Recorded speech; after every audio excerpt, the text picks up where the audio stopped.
여호와의 자비와 긍휼이 무궁하심으로 우리가 진멸되지 아니함이니이다.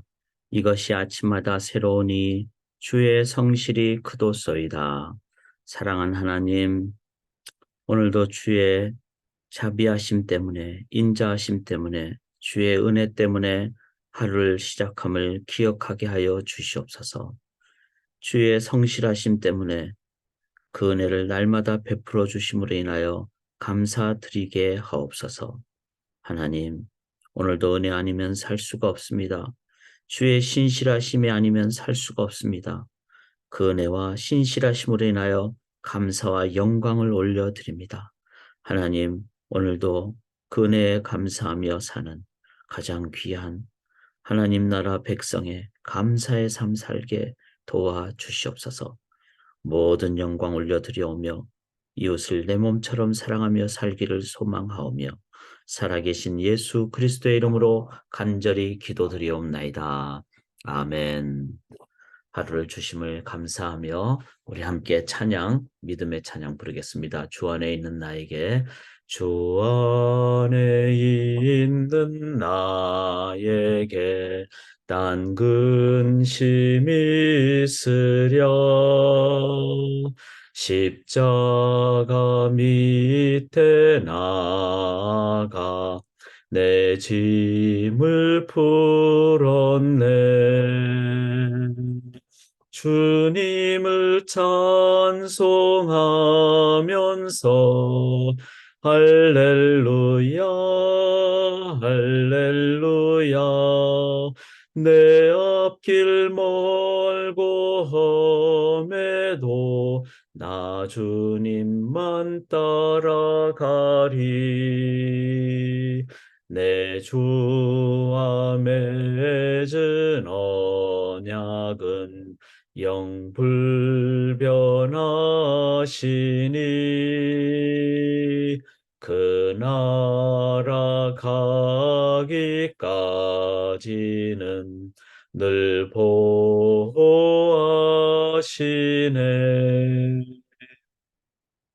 주님을 찬송하면서 할렐루야, 할렐루야. 내 앞길 멀고 험해도 나 주님만 따라가리. 아멘. 짐이 생겨도 십자가 밑에 풀기를 원합니다. 근심이 생겨도 기도로 나아가기를 원합니다. 그리고 하나님의 말씀 붙잡음으로 신실하신 성취하는 그 말씀 앞으로 나가기를 원합니다. 이제 함께 말씀 앞으로 나가실 때 예레미야 22장 10절부터 19절까지 제가 표준 세번역으로 봉독해 드릴 때 대주하시면서 말씀 앞으로 나가겠습니다. 너희는 죽은 왕 때문에 울지 말며 그의 죽음을 슬퍼하지 말아라. 오히려 너희는 잡혀간 왕을 생각하고 슬피 울어라. 그는 절대로 다시 돌아오지 못한다. 그는 절대로 다시 돌아오지 못한다. 다시는 고향 땅을 보지 못한다.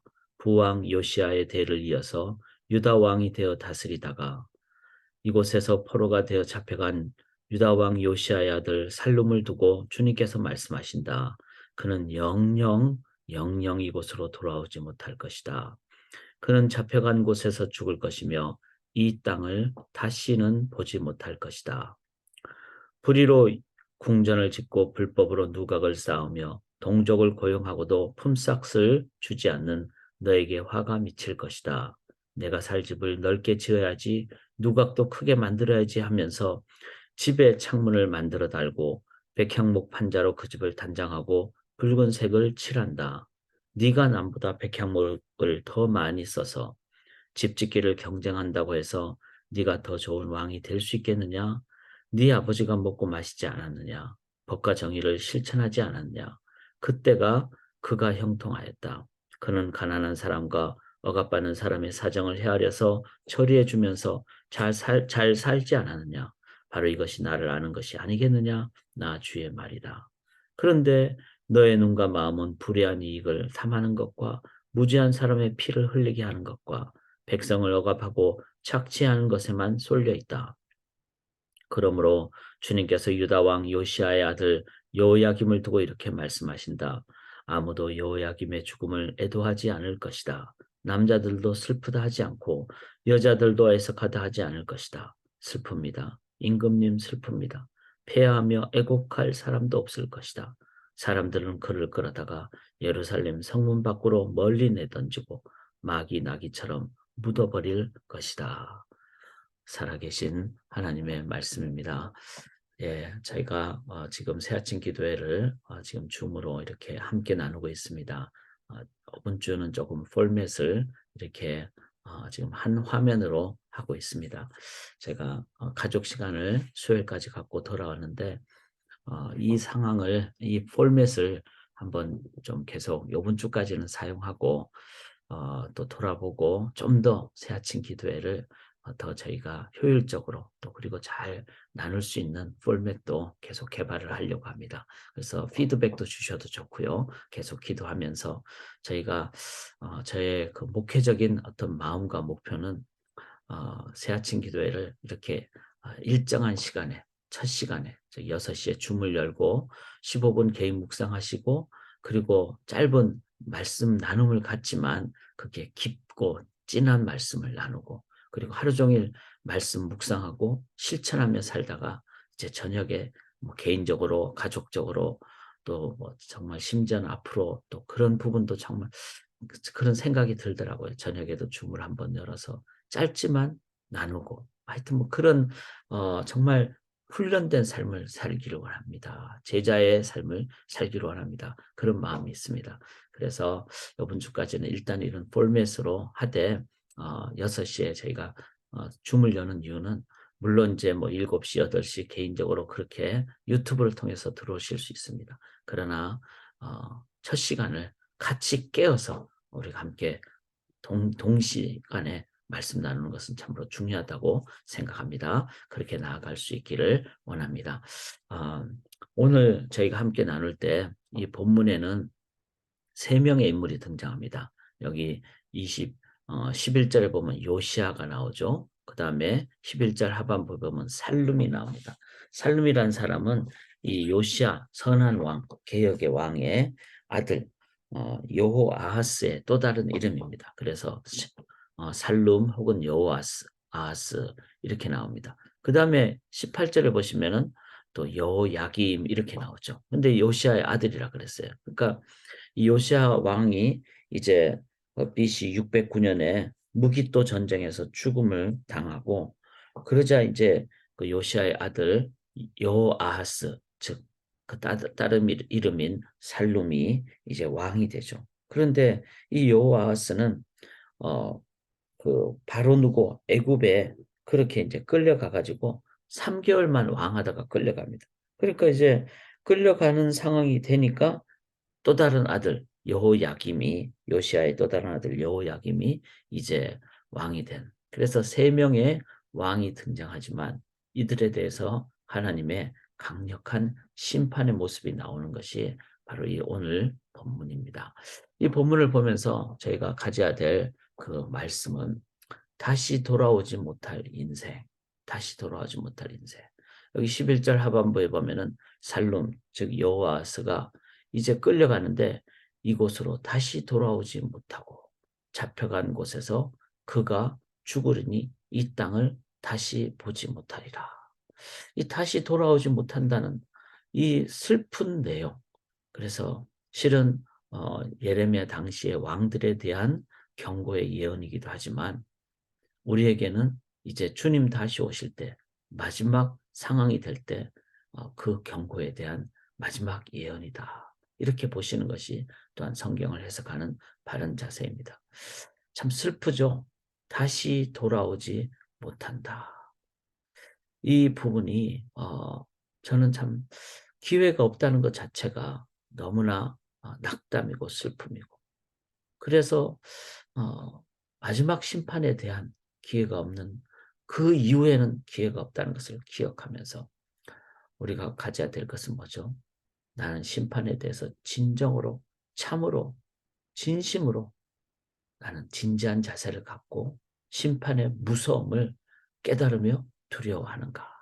여기 10절에 보면은 너희는 죽은 자를 위하여 울지 말며 그를 위하여 애통하지 말고 잡혀간 자를 위하여 슬피 울라. 이 잡혀간 자는 여호아스 그 죄로 인해서 그는 다시 돌아와 그 고국을 보지 못할 것이다. 즉 그 땅에서 다시 돌아오지 못하는 잡혀간 그곳에서 죽게 되므로 이 땅을 다시 보지 못하는.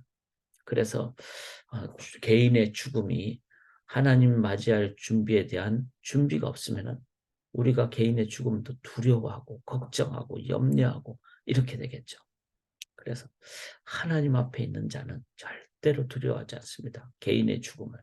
그리고 지금 주님이 다시 와도 내가 세수는 못할 수는 있지만 내 영혼은 깨끗하게 하나님 맞이할 준비를 늘 하는 이 자세를 갖는 것. 그래서 우리가 한번 스스로에게 질문하기를 원합니다. 나는 마지막 심판에 대해서 진정으로 참으로 두려워하는가? 반대로 나는 마지막 심판에 대해서 진정으로 참으로 준비되어 있는가? 준비되어 있는 자는 지금 주님 오셔도 기쁨으로 맞이합니다. 지금 내가 개인적인 육체적인 죽음을 갖게 되어도 두려워하지 않습니다. 그래서 우리가 오늘도 이 부분을 준비하는 것을 기도하면서 또 오늘 사시면서 준비할 때 우리는 매일 매 순간을 담대하게 그렇게 살 수 있게 될 줄 믿습니다. 13절을 보시면은 이 이제 13절부터 17절까지의 내용은 여호아스 왕의 또 다른 형제인 여호야김에 대한 얘기입니다. 그래서 18절에 보면 요시아의 또 다른 아들 여호야김에 대하여 이렇게 말씀하셨다 그랬죠. 그래서 13절부터 17절까지는 바로 이스라엘의 유다의 그 마지막 그 시드기야 왕전의 왕, 전전의 왕 바로 여호야김. 그가 어떤 일을 했습니까? 불의로 그 집을 세우며 그 집은 왕궁을 얘기합니다. 부정하게 그 다락방을 지으며 자기 이웃을 고용하고 자기 방을 막 지을 때 사람들에게 이웃을 고용하는데 즉 백성을 고용하는데 품삯을 주지 아니야. 이게 진짜 계약직하면서 막 사람을 함부로 막 그냥 대하고 그렇게 또 임금을 체불하고 아니면 주지 않는 그런 상황. 그러면서 14절에 내가 나를 위하여 큰 집과 넓은 다락방을 지으리라 하고 자기를 위하여 창문을 만들고 붉은 빛을 칠하고 백향목을 입히고. 저는 우리가 집을 개인 집을 필요하면 당연히 가져야 되겠죠. 그렇지만 너무 크거나 너무 화려하거나 실용적으로 우리가 살아야 되는데 막 그것을 과시형으로 그렇게 하는 것 또한 이거 참 문제가 있습니다. 그런 많은 비용과 많은 노력과 그런 힘을 우리는 하나님 나라 건설에 사용해야 되겠습니다. 15절에 보면 네가 백향목을 많이 사용하여 왕이 될 수 있겠느냐? 네 아버지가 먹거나 마시지 아니하였으며 정의와 공의를 행하지 아니하였느냐? 자, 그 아버지 요시아는 막 함부로 향락을 즐기나 그렇지 않았습니다. 그리고 정의와 공의를 행하는 그때 그가 형통하였다.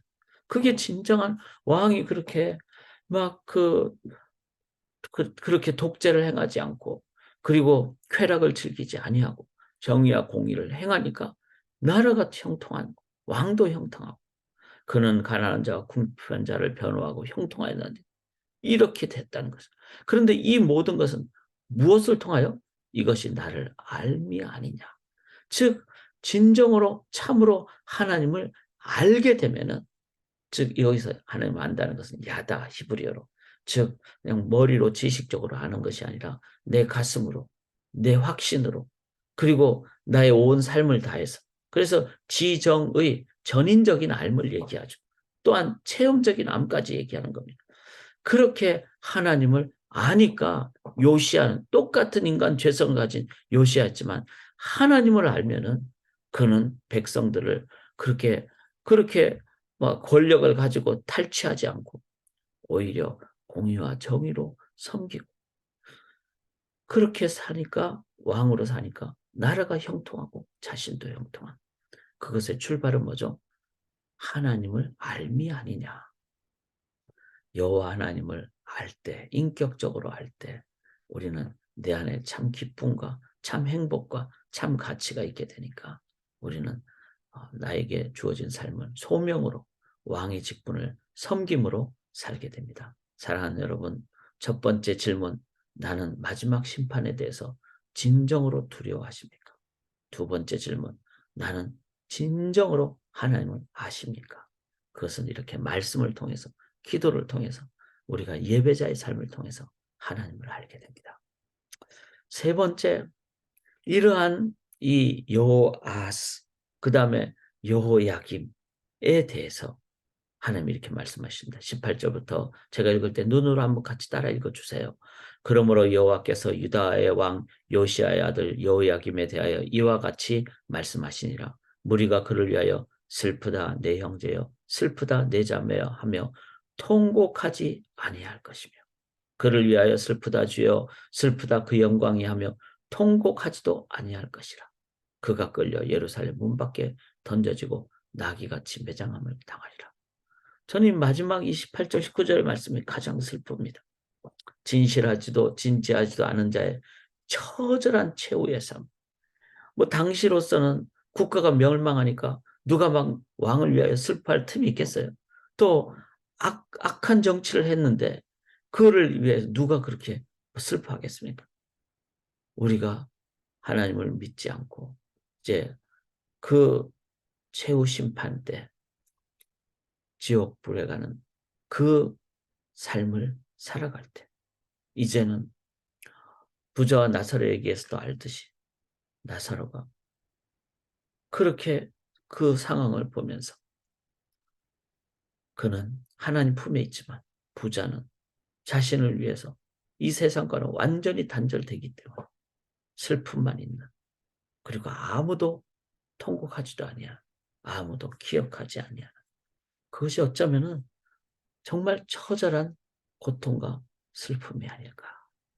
그 최후의 처절한 최후의 삶을 우리가 생각할 수 있기를 원합니다. 그때 우리가 부자와 나사로의 얘기 중에 부자처럼 그렇게 정말로 후회하지 않도록 오늘 우리에게 주어진 삶을 우리가 진지하게 하나님을 아는 삶을 살아가실 때, 하나님을 진지하게 하나님을 아실 때, 그때 우리는 최선으로 복음 증거하고 영혼 구원하고 그리고 하나님과 동행하는 가장 귀한 생명의 삶, 영원한 현재의 삶을 사시게 될 줄 믿습니다.